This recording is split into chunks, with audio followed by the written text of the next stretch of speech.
10 manfaat di balik rokok bagi kesehatan.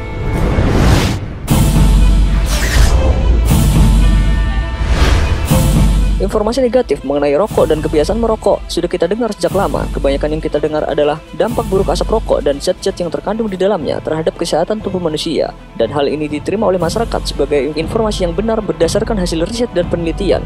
Dan kebenaran tersebut dianggap mutlak dan tidak perlu diperdebatkan. Tapi tidak demikian halnya dengan para peneliti atau ilmuwan. Mereka terus mengadakan penelitian seputar dampak rokok dan merokok bagi kesehatan dengan berangkat dari dasar pemikiran yang netral. Mereka mencoba menggali adakah zat-zat yang terdapat di dalam sebatang rokok untuk kesehatan manusia yang selama ini sudah diberi stigma negatif secara luas.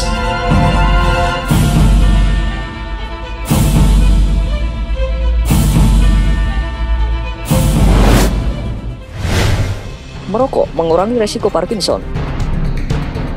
Banyak bukti yang menunjukkan bahwa rokok melawan penyakit Parkinson. Sebuah penelitian terbaru menambah kuat bukti sebelumnya yang melaporkan bahwa rokok dapat mengurangi manusia dari penyakit Parkinson. Secara khusus, penelitian baru tersebut menunjukkan hubungan temporal antara kebiasaan merokok dan berkurangnya resiko penyakit Parkinson. Artinya, efek perlindungan terhadap Parkinson berkurang setelah perokok menghentikan kebiasaan merokoknya.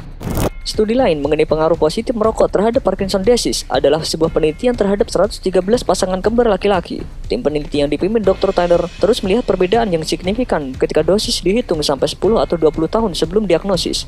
Mereka menyimpulkan bahwa temuan ini menyangkal pernyataan bahwa orang merokok cenderung memiliki Parkinson disease. Masih banyak penelitian yang lainnya mengenai kebiasaan merokok yang berguna melawan Parkinson. Merokok lebih kuat dan cepat sembuh dari serangan jantung dan stroke. Penelitian besar menunjukkan manfaat lain merokok, yakni terhadap restenosis atau penyempitan pembuluh darah yang menyebabkan aliran darah menjadi terbatas, seperti pembuluh darah ke jantung atau ke otak. Merokok memiliki kesempatan yang lebih baik untuk bertahan hidup dan penyembuhan yang lebih cepat. Penelitian lain menyebutkan karbon monoksida dapat mengurangi serangan jantung dan stroke. Karbon monoksida merupakan produk sampingan dari asap tembakau. Sebuah laporan menunjukkan tingkat sangat rendah dari karbon monoksida dapat membantu para korban serangan jantung dan stroke. Karbon monoksida menghambat pembekuan darah sehingga melarutkan gumpalan berbahaya di pembuluh arteri. Para peneliti memfokuskan pada kemiripan yang dekat antara karbon monoksida dengan oksida nitrat yang menjaga pembuluh darah tetap melebar dan mencegah penumpukan sel darah putih. Baru-baru ini, oksida nitrat telah digantikan statusnya dari polutan udara biasa menjadi penghubung fisiologis terpenting kedua secara internal. Oleh karena itu, tidak akan mengherankan kalau karbon monoksida secara paradoks dapat menyelamatkan paru-paru dari cedera akibat penyumbatan pembuluh darah ke jantung. Merokok mengurangi risiko penyakit susut gusi yang parah. Dulu disebutkan bahwa tembakau adalah akar semua permasalahan penyakit gigi dan mulut. Padahal, sebuah studi menunjukkan bahwa sebenarnya perokok beresiko lebih rendah terhadap penyakit gusi. Merokok mencegah asma dan penyakit karena alergi lainnya. Sejumlah studi dari 2 generasi penduduk Swedia menunjukkan dalam analisis multivariasi, beberapa anak dari para ibu yang merokok, sedikitnya 15 batang sehari, cenderung memiliki peluang yang lebih rendah untuk menderita alergi rinokonjungtivitis, asma alergi, eksim atopik, dan alergi makanan dibandingkan dengan anak-anak dari para ibu yang tidak pernah merokok. Anak-anak dari ayah yang merokok, sedikitnya 15 batang rokok sehari, memiliki kecenderungan yang sama. Nikotin membunuh kuman penyebab tuberkulosis. Seorang peneliti dari University of Central Florida menyatakan, suatu hari nikotin mungkin menjadi alternatif yang mengejutkan sebagai obat TBC yang susah diobati. Ditambah lagi, pernyataan dari Saleh Nasir, seorang profesor mikrobiologi dan biologi molekuler di UFC. Senyawa ini menghentikan pertumbuhan kuman TBC dalam sebuah tes laboratorium, bahkan bila digunakan dalam jumlah kecil saja. Kebanyakan ilmuwan setuju bahwa nikotin adalah zat yang menyebabkan orang menjadi kecanduan rokok. Merokok mencegah kanker kulit yang langka. Seorang peneliti pada National Cancer Institute berpendapat bahwa merokok dapat mencegah pengembangan kanker kulit yang menimpa terutama orang tua di Mediterania, di wilayah Italia Selatan, Yunani, dan Israel. Bukan berarti merokok disarankan untuk populasi itu. Namun, yang penting adalah merokok tembakau dapat membantu untuk mencegah kanker yang langka bentuk. Dan ini adalah sebuah pengakuan dari peneliti di National Cancer Institute bahwa ada manfaat dari rokok.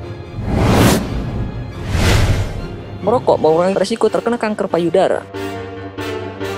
Sebuah penelitian baru dalam jurnal National Cancer Institute pada 20 Mei 1998 melaporkan bahwa pembawa mutasi gen tertentu yang cenderung sebagai pembawa kanker payudara yang merokok selama lebih dari 4 pak tahun, yaitu jumlah pak per hari dikalikan dengan jumlah lamanya tahun merokok, menurut statistik ternyata mengalami penurunan signifikan sebesar 54% dalam insiden kanker payudara bila dibandingkan dengan pembawa yang tidak pernah merokok.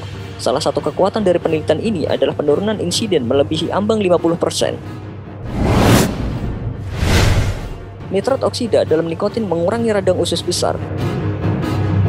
Nikotin mengurangi aktivitas otot melingkar, terutama melalui pelepasan nitrat oksida dalam kasus ulcerative colitis atau radang usus. Temuan ini dapat menjelaskan beberapa terapi manfaat dari nikotin dan merokok terhadap ulcerative colitis dan dapat menjelaskan mengenai disfungsi penggerak kolon pada penyakit aktif. Efek transdermal nikotin pada kinerja kognitif penderita Down syndrome. Sebuah penelitian mengenai pengaruh rangsangan nikotin agonis dengan 5 mg jaringan kulit implan dibandingkan dengan placebo atau obat kontrol pada kinerja kognitif pada 5 orang dewasa dengan gangguan. Perbaikan kemungkinan berhubungan dengan perhatian dan pengolahan informasi yang terlihat pada pasien Down syndrome dibandingkan dengan kontrol kesehatannya. Merokok bagi ibu hamil dapat mencegah hipertensi di masa kehamilan dan penularan ibu anak infeksi Helicobacter pylori. Konsentrasi tembakau yang bermetabolis di dalam tubuh mengkonfirmasi berkurangnya resiko preeklamsia dengan paparan tembakau exposure. Preeklamsia adalah kondisi medis di mana hipertensi muncul dalam kehamilan atau kehamilan dengan hipertensi yang bekerja sama dengan sejumlah besar protein dalam urin. Studi ini meskipun kecil menunjukkan salah satu manfaat dari merokok selama kehamilan. Temuan ini diperoleh dengan menggunakan uji laboratorium, mengkonfirmasi penurunan resiko preeklamsia berkembang dengan paparan tembakau. Sebuah penelitian lain menemukan hubungan terbalik yang kuat antara ibu yang merokok dan infeksi Helicobacter pylori di antara anak-anak prasekolah, di mana ditunjukkan kemungkinan bahwa penularan ibu anak berupa infeksi mungkin kurang efisien jika ibu merokok. Untuk mengevaluasi hipotesis ini lebih lanjut, dilakukan studi berbasis populasi di mana infeksi Helicobacter pylori diukur dengan tes kandungan urea pada nafas dalam 947 anak-anak prasekolah dan ibu-ibu mereka. Hasil ini mendukung hipotesis dari peran utama untuk penularan ibu anak berupa infeksi Helicobacter pylori yang mungkin terjadi kurang efisien jika si ibu merokok.